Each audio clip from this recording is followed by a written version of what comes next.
continues to burn.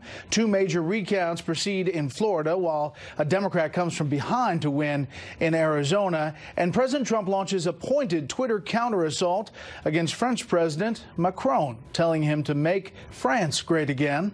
This is Special Report. Are moving ahead with their own plans. Correspondent Doug McKelway is watching all of it from the state capital of Tallahassee tonight. Good evening, Doug. Good evening, Brett. And in a development that could change the focus of all this from Broward to Palm Beach County, a circuit court judge late today extended the deadline for the recount in Palm Beach County to November 20th, a week from today. That while the two Republican candidates in these hotly contested races are now posturing like a governor and a senator-elect. In a sign of apparent confidence, Florida Governor Rick Scott is flying to Washington tonight and plans to attend Senate Republican leadership votes tomorrow. Too soon to say whether he and opponent Senator Bill Nelson cross paths, but they continue with their cross words. Nelson, accompanied by Senate Minority Leader Chuck Schumer, repeated his mantra: every vote must count. Sadly, it's become clear that my opponent isn't interested in making sure that every lawful vote is counted. He's thrown around words like voter fraud with no proof. Schumer even suggested that state-mandated deadlines for completing the recount should be eliminated. No wonder why. The more time that passes since Election Day, the better things keep looking for Democrats. It's the same reason Governor Scott's team has filed 6 lawsuits to date, all broadly intended to stem the flood of late contested votes, most coming from heavily Democratic Broward and Palm Beach counties. We have a trust issue in this county. We have a trust issue in this process, and we need to do something now before it is too late. Pressure continues to build on Broward and Palm Beach's supervisors of elections, Brenda Snipes and Susan Booker. The president tweeting today, quote, "When will Bill Nelson concede in Florida? The characters running Broward and Palm Beach voting will not be able to, quote, find enough votes. Too much spotlight on them now." A day after former Florida Republican Governor Jeb Bush called for Snipes be removed from her office following the recounts, she hinted at removing herself while complimenting herself for a job well done. But it is time to move on to let someone else provide a credible election product for our voters. Today revealed more irregularities. The Miami Herald reported it has been deluged with absentee voter calls from Broward, Palm Beach, and Miami-Dade counties, complaining of ballots, quote, not arriving late, being returned but apparently getting lost in the mail, or not tabulated well after Election Day. While that plays out, the unofficial winner in the governor's race, Ron DeSantis, is setting up a transition office in the state capitol and is sending out pictures to prove it.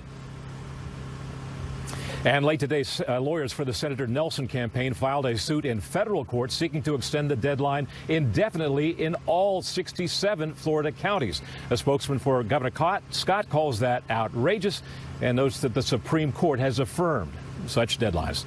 Brett? Doug McKelway, live in Tallahassee. Doug, thanks. The Arizona Senate race is over, and Democrat Kyrsten Sinema is the winner. She picks up a big victory for her party and denies Republicans an even larger Senate majority. The moderate Democrat becomes the first of her party to win an Arizona Senate election since 1988. Republican Martha McSally congratulated Sinema on becoming the state's first female senator. The final margin over McSally, about 38,000 votes. Meantime, a federal judge has ordered Georgia's Secretary of State to wait until Friday to certify the results of the midterm elections that include an unsettled race for governor and to take steps to protect provisional ballots in Georgia. The judge telling the state to establish a hotline or website where voters can check whether their provisional ballots were counted, and if not, the reason why. Another judge has ordered a populous Georgia county not to reject absentee ballots because the voter's birth year is missing or wrong. Republican Brian Kemp leads Democrat Stacey Abrams in the state's governor's race by about 58,000 votes. Abrams' camp is trying to get Kemp to under 50% of the vote to force a mandatory runoff that would take roughly 21,000 votes, which Kemp and his people say are just not there. President Trump is firing back at French leader Emmanuel Macron over his critical comments about the president's embrace of nationalism. Tonight, correspondent Kevin Cork from the White House tells us what's really behind this dispute. They're all saying what a great relationship we have, and they're actually correct. Like so many breakups in life, theirs also appears to have been because of money. We want to help Europe, but it has to be fair. Right now, the burden sharing has been largely on the United States. But France's unwillingness to fund NATO at the suggested 2% level of GDP before 2024 isn't the only factor driving a wedge between Presidents Trump and Macron, men who at one point appeared as close as any of the world's leaders. Nationalism is a betrayal of patriotism. Macron's public criticism of Mr. Trump's idea of nationalism and the suggestion that Europe needs to build an army to protect itself from, among others, the U.S., well, that was simply one punch too many. Today, the American president came out swinging, noting on Twitter that it wasn't the U.S., China, or Russia that attacked France. It was Germany in World Wars I and II. How did that work out for France? They were starting to learn German in Paris before the U.S. came along. Pay for NATO or not. Later, tweets about unfair trade and Macron's low approval ratings set up the president's ultimate right hook: make France great again. Whether the tweets hit below the belt depends on your perspective, but from any angle, the president's relationship with some of Europe's most prominent leaders has become increasingly threadbare. German Chancellor Angela Merkel, a frequent target of Mr. Trump's criticism for lack of NATO funding, agreed with Macron's suggestion that now may be the time for a well-funded European army. Ironic, considering that's what NATO is supposed to be. An alliance which hasn't seen Germany or France live up to their respective financial obligations for years. Bret, NATO officials believe that by the end of the year, 8 member nations will meet that 2% target of GDP contributions. That includes the U.S. And while 8 out of 29 NATO countries may not sound like a big deal, consider this: back in 2014, only 3 of NATO member nations met the 2% target. Bret? Kevin Cork live on the North Lawn. Kevin, thanks. First Lady Melania Trump wants the administration to sever ties with Deputy National Security Advisor Mira Ricardel. A spokeswoman says Mrs. Trump believes Ricardel no longer deserves the honor of serving in the White House. Reports say President Trump is moving to replace Ricardel, who is a top aide to National Security Advisor John Bolton, after she feuded with Mrs. Trump over their recent trip to Africa. The president's pick to be acting attorney general is facing new objections to his legitimacy and his ability to do the job tonight. Chief Intelligence Correspondent Catherine Herridge looks at the increasing pressure on Matt Whitaker. The state of Maryland is challenging Matt Whitaker's appointment as acting attorney general.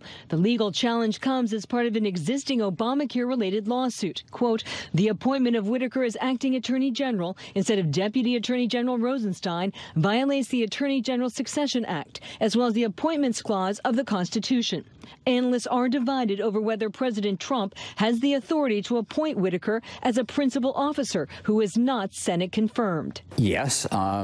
Within certain limits. However, the question is whether he also qualifies under the Constitution, and that's a much closer call. If the Justice Department is going to take action that affects Maryland, it's got to be done in a constitutionally proper way. They don't get to pick who the Attorney General is. No question. The President and the Department of Justice leadership has confidence in Matt Whitaker. The administration says the appointment is proper. He has a full and legal authority under the Vacancy Reform Act of 1998, where if it's someone that's been a senior official as well as has been there for more than 90 days, could serve as acting Attorney General. Returning to Capitol Hill, Democrats ramped up the attacks. No significant actions under Whitaker's authority should be taken at the department. The Judiciary Committee's ranking Democrat Dianne Feinstein called for emergency hearings with Whitaker and former Attorney General Jeff Sessions. The committee's Republican chairman, who controls the calendar and knows Whitaker from Iowa politics, pointed to the ongoing Justice Department ethics review. Doesn't matter what the Democrats think. If he's going through that process, that's going to answer that question. Do you have any concerns about the comments that Whitaker has made about the Mueller probe, and also as long as he made him as a private citizen, no. Sources familiar with the process tell Fox News the Justice Department's Office of Legal Counsel plans to issue an opinion defending the Whitaker appointment and pushing back strongly against legal analysis. The appointment is unconstitutional. Sources said the opinion is expected in the coming days, possibly as early as tomorrow. Bret. Catherine, thank you. You're welcome. Amazon will split its new headquarters among America's financial and political capitals. The company will build offices for up to 25,000 people in New York City and the Washington, D.C. suburb of Arlington, Virginia. Amazon plans to spend $5 billion on the two new developments and get more than $2 billion in tax credits and incentives, with plans to apply for more. From the state of New York, the tech giant will get $1.5 billion for creating 25,000 jobs. That works out to roughly about $48,000 of tax breaks per job created. The Dow lost 101 today. The S&P 500 dropped 4. The Nasdaq was up a fraction. Today, though, marked the steepest drop in oil prices in more than 3 years. And today was the 12th day in a row that oil has fallen. Energy stocks led the sell-off today. So let's look at how the global energy market is affecting Wall Street. Deirdre Bolton of the Fox Business Network joins us from New York. Good evening, Deirdre. Good evening, Brett. Well, you said it. Oil down for the 12th straight day. So that is its longest losing streak ever. Commodity prices taking their steepest plunge in more than 3 years. You actually have to go back to September 1st of 2015, and they are obviously trading at new lows for this year. So prices settling around $55.69 per barrel, and this tumble in prices truly is a reversal from a pattern that we saw a few months ago. Most investors thought Iranian sanctions would shrink global supply, so at that time, oil prices went soaring. But that all changed last month. Inventory reports from the U.S. showing record highs. In fact, last week, U.S. production hit a record 11.6 million barrels produced per day. Other countries producing more too, Saudi Arabia and Russia. In addition, President Trump granted 8 countries temporary waivers from the Iranian oil sanctions. So that means big consuming countries such as India and South Korea can still buy Iranian oil without diplomatic consequence. So basically, most traders fear oversupply. That's why oil is falling, not surprisingly. Stocks following suit in the energy sector. So they were the biggest weight on the markets today. And basically the reason why stocks could not get to that green line and hold it. Chevron, responsible for about 20% of the Dow's drop. And on the S&P 500, 27 of 29 energy stocks fell. Silver lining to all this, lower oil prices means cheaper gasoline. So when Americans are filling up at the pump, they are paying less. The national average is now $2.69 per gallon. Brett, back to you. Deirdre, thank you. Up next, the gruesome recording of the murder of that Saudi journalist. First, here's what some of our Fox affiliates around the country are covering tonight. Q13 Fox in Seattle, as Wall Street Journal reports, Boeing allegedly withheld information about the potential hazards of new flight control measures on the model of the plane involved in the deadly crash in Indonesia last month. 189 people died. Boeing so far is not commenting. WDRB in Louisville as a federal trial begins on the Kentucky law banning a controversial abortion technique. The second trimester procedure to end pregnancies is called dilation and extraction. The governor's legal team calls it brutal and grotesque, tearing apart a fetus piece by piece. An attorney with the American Civil Liberties Union, the ACLU, says the procedure is safe and medically proven. And this is a live look at New York from our affiliate Fox 5. The big story there tonight. Opening statements in the trial of the alleged Mexican drug lord Joaquin El Chapo Guzman. He has pleaded not guilty to charges that he amassed a multi-billion-dollar fortune smuggling tons of cocaine and other drugs in a vast supply chain that reached New York, New Jersey, Texas, and elsewhere north of the border. If convicted, he faces a possible life prison sentence. That's tonight's live look outside the Beltway from Special Report. We'll be right back. In Texas, while the lead caravan of Central American migrants heads towards Tijuana. More than 6,000 U.S. troops are currently deployed to parts of Texas, Arizona, and California to help fortify the southern border with Mexico. Mattis said he receives daily briefings on the southern border mission. The secretary says military helicopters are available to shuttle Border Patrol to different areas of the border if needed. Mattis will meet with service members currently deployed in support of the Southwest Border mission tomorrow in Texas. Meantime, there is disturbing new information tonight about what was apparently a most gruesome death for a Saudi journalist several weeks ago in Turkey, and an audio tape that is being interpreted differently around the world. Senior foreign affairs correspondent Greg Palcott fills us in tonight. It could be as close to a smoking gun as there is in last month's killing at the Istanbul, Saudi Arabia consulate of journalist Jamal Khashoggi. In a recording of the incident, according to the New York Times, a close security advisor to Saudi Crown Prince Mohammed bin Salman telephones another of his aides saying, "Tell your boss, the deed is done." Turkish officials say the killing was approved at the highest levels of the Saudi government. UK Foreign Secretary Jeremy Hunt discussed the probe with the Saudis. The first step in that process is to make sure there is proper accountability for the people who were responsible. Still, Saudi officials who heard the tape, it's been shared with several countries, including the U.S., claim the boss remark is not there. And National Security Advisor John Bolton says he doesn't believe the Crown Prince was implicated. Regardless, new reports point to an ugly death. In the Saudi hit team luggage were syringes and scissors to be used in the killing. One Saudi official called the death so brutal, it seemed the killer was on heroin. And Khashoggi's last words, allegedly, as a bag was put over his head, "I'm suffocating." Turkish President Erdogan spoke with President Trump in Paris on Sunday. We have been very clear with the government of Saudi Arabia that we expect transparency and accountability and also speed to the ability that those countries are able to make a speedy determination in terms of what happened to Jamal Khashoggi. Still, the Trump administration's Mideast policy rides on the Crown Prince. I think they're eager to find a way to impose some accountability on folks around the Crown Prince and then find a way to move forward. In fact, though, State Department spokesperson Nauert added that actions now in place against Saudi Arabia are not the end. There will be more. Brett. Greg Palcott in London. Greg, thanks. Up next, the new dynamic in the U.S. Senate as Republicans increase their majority, but not by much. First, beyond our borders tonight, negotiators from Britain and the European Union strike a proposed divorce deal that will be presented to politicians on both sides for approval. After a year and a half of stalled talks on so-called Brexit, false starts and setbacks, negotiators agreed on proposals to resolve the main outstanding issue, the Irish border. Jordan's state security court sentences 10 defendants to prison for their roles in an ISIS attack on a popular tourist site that killed 14 people. The prison terms range from 3 years to life. The December 2016 attack marked the first time ISIS terrorists claimed responsibility for a large-scale assault on a civilian site in Jordan.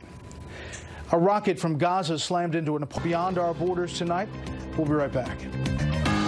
Brief lame duck session before the new Congress is sworn in after the first of the year. In the Senate, Republicans have added to their majority slightly, but the president may have gained substantially because of who's coming and who is leaving. Chief Congressional Correspondent Mike Emanuel explains from Capitol Hill. A new Senate will mean new faces in some new places. Senate GOP leadership will largely remain the same, with Mitch McConnell leading the majority. The one exception is Whip John Cornyn will be leaving that role due to term limits, and South Dakota's John Thune is expected to be the new whip. Obviously, the whip in the Senate, you try and make sure that you win votes. And so my job is to try and work with our members. It's really about helping the team succeed. Wyoming's John Barrasso will advance to become the new chairman of the Senate Republican Conference. And Missouri's Roy Blunt will take over Barrasso's post as chairman of the Republican Policy Committee. Then Iowa's Joni Ernst and Nebraska's Deb Fischer are competing to fill Blunt's old job as vice chair of the GOP conference. Gone will be President Trump's fiercest GOP critics, Bob Corker and Jeff Flake. The question is what role former Republican presidential nominee Mitt Romney will play as a new senator from Utah. We had a good meeting this morning with the leader and spoke about not only issues but personnel matters and leadership matters. And conservative Republicans will be replacing Democrats in Missouri, North Dakota, and Indiana. In terms of committee chairs, sources expect Chuck Grassley will announce he's going back to lead Senate Finance, opening an opportunity for South Carolina's Lindsey Graham to chair Judiciary. Graham signaled during the Kavanaugh confirmation battle that he intends to be much tougher if he holds the gavel. If you want to vet the nominee, you can. If you want to delay things for the next election, you will not. If you try to destroy somebody, you will not get away with it. On the Democratic side, Chuck Schumer will continue as their leader, and we'll have some new faces in Kyrsten Sinema from Arizona and Jackie Rosen from Nevada. But Schumer's new reality will be a number of his senators running for president: Cory Booker, Sherrod Brown, Kirsten Gillibrand, Kamala Harris, Amy Klobuchar, Bernie Sanders, and Elizabeth Warren, which some have joked could create an attendance problem for Schumer. There will be some who are interested in running for president. But so far, it hasn't stood in the way of our caucus unity or getting whatever we have to get done as a caucus. I'm told we should expect an announcement soon from Senator Grassley about if he intends to move over to Senate Finance. Aides say he is speaking to his colleagues about it this week. Brett? Mike Emanuel, live on the Hill. Mike, thanks. President Trump is nominating administration official Naomi Rao to fill the appeals court seat previously held by now Supreme Court Justice Brett Kavanaugh. Rao currently serves as the administrator of the Office of Information and Regulatory Affairs, which is part of the Office of Management and Budget. CNN is suing the Trump administration over the White House credential suspension for the channel's chief White House reporter. Fox News media analyst and host of Fox's Media Buzz, Howard Kurtz, on what's at stake for the president and the press. CNN is taking action after the White House ban our chief White House correspondent, Jim Acosta. CNN's contentious relationship with President Trump moved into court today. Its lawsuit came after the White House yanked the credentials of Acosta, who has a history of lecturing and confronting the president following this clash at a news conference. That's enough. That's enough. Mr. President, that's enough. I was going to ask one of the other folks. That's enough. Pardon me, ma'am. Mr. President. That's enough. I'll tell you what, CNN should be ashamed of itself having you working for them. You are a rude, terrible person. Sarah Huckabee Sanders called the suit more grandstanding from CNN, which she says has nearly 50 other credentialed staffers.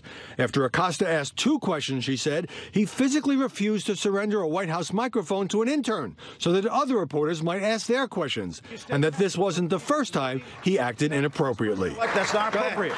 Sanders didn't repeat the administration's highly disputed contention that Acosta had laid hands on the intern. The move cast CNN President Jeff Zucker, the former NBC chief who worked with Trump on The Apprentice, as a press champion.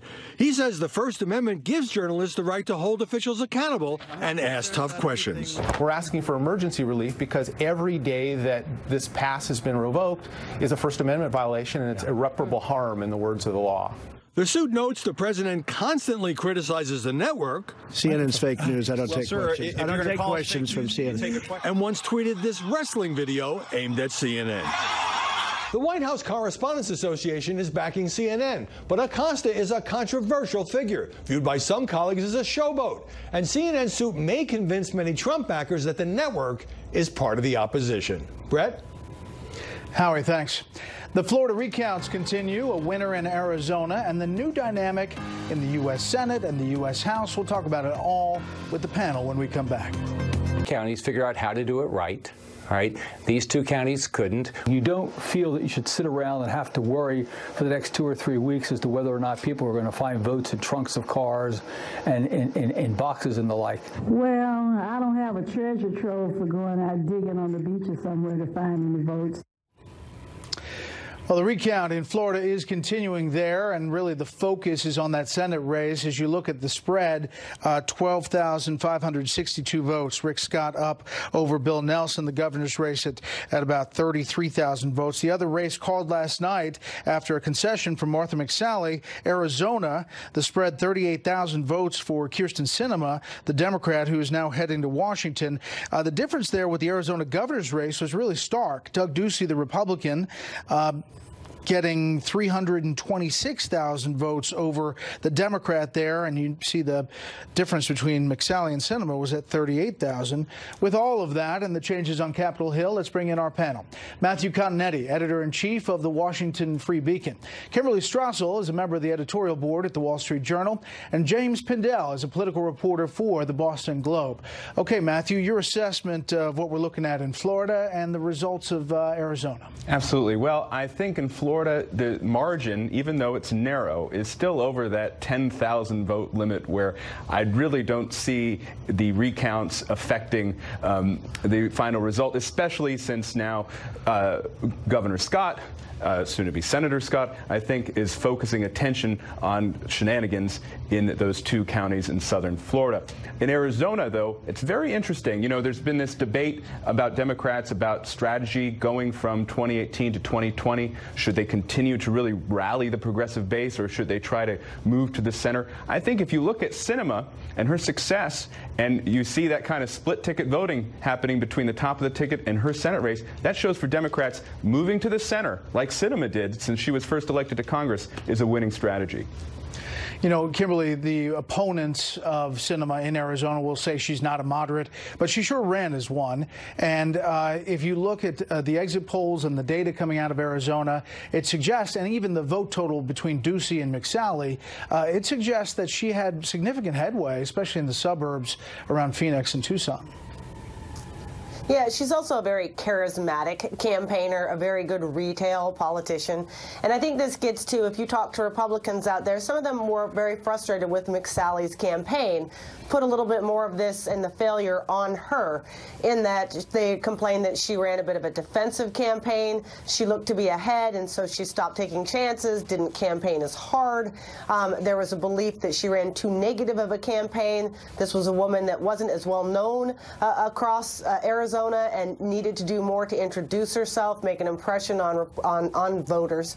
And so I think there's some criticism handed out to her from her own base now over this loss. That said, Governor Ducey could choose her to fill the open McCain Senate seat when Senator Kyle finishes up, we assume in January. We'll see about that. James, if you look at the night, Democrat successes in 2018, a lot of people say it wasn't a huge blue wave, but it was pretty successful if you look at the big picture where they were headed going in. They flipped Nevada and Arizona. Obviously, they lost in Missouri, Indiana, and likely Florida. But you've got the House netting at least 32 seats. Governors picked up 7 Republican-held governorships.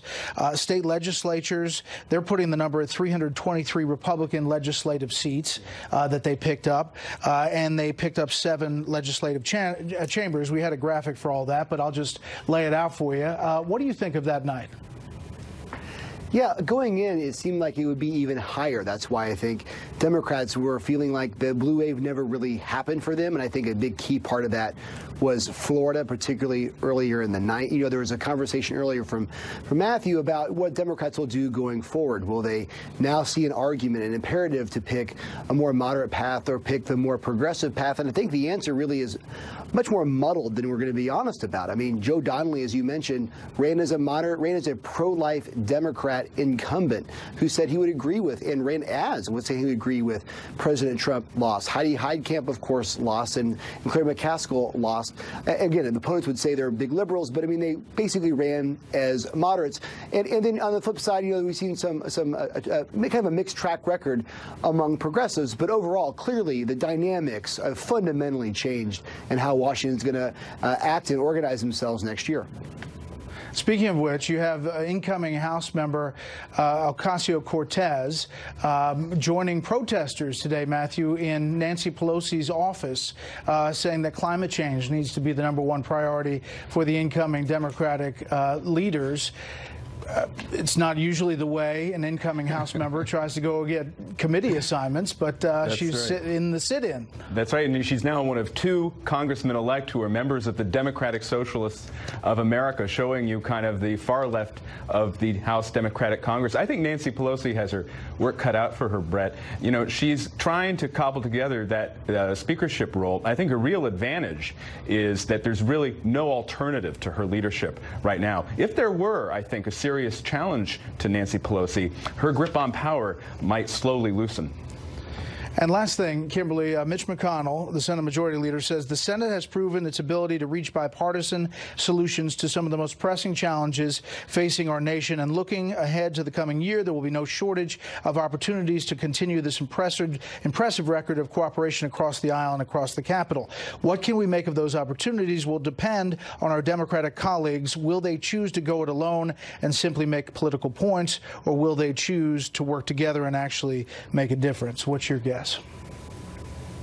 Well, I would say not to expect too much on that front. We obviously did get gridlock out of last Tuesday night in terms of the House and the Senate. That already makes things a little bit harder. There's a good bet that a lot of Democrats are going to be reticent to cut any deals that they might feel may give President Trump any credit over anything, because they don't want that going into the 2020 election. My guess is that what we're going to see here is, look, the Senate's going to continue its work of confirming nominees and judges. This is Mitch McConnell's top priority. And then for both sides, it's largely going to be about messaging. They're thinking about 2020 already, and they're going to see how they can use their power to lay out the message to voters to try to make the case to give them the White House 2 years from now. All right, panel stand by. Next up, President Trump takes on France. Along with Macron, had a productive meeting. He has sent a strong message to our European allies, and we have seen some changes and some positive shifts coming from our allies to pay more to NATO. We need their support. I always prefer having direct discussion or answering questions at making my diplomacy through tweets. I do defend my people, I do defend my country, I do believe that we have a strong identity, but I'm a strong believer in cooperation between the different peoples. And I'm a strong believer of the fact that this cooperation is good for everybody. French president responding to the president's tweets, basically. The President Trump tweeting out, Emmanuel Macron suggests building its own army to protect Europe against the U.S., China, and Russia. But it was Germany in World Wars I and II. How did that work out for France? They were starting to learn German in Paris before the U.S. came along, pay for NATO or not. The problem is that Emmanuel suffers from a very low approval rating in France, 26%, and an unemployment rate of almost 10%. He was just trying to get onto another subject. By the way, there is no country more nationalist than France. Very proud people, and rightfully so. And then ending with "Make France Great Again." We're back with the panel. Kimberly. Yeah, well, you know, the president, he was off on probably the right point in the beginning, in that he was talking about this question of European defense, and there is a legitimate question there. It's in everyone's interest for Europe to take a bigger step toward protecting itself, but we do have this thing called NATO for it. European countries have failed to put their requisite amount of money in even to do that, so it's hard to see where you get from that to a freestanding European army. As is the president's want, though, he went down yet another path and took some personal swipes at the French president. Probably not as productive, but this is how that president rolls. James, it was a bromance when the French president came and visited Washington, D.C. Seems like it has cooled off a bit.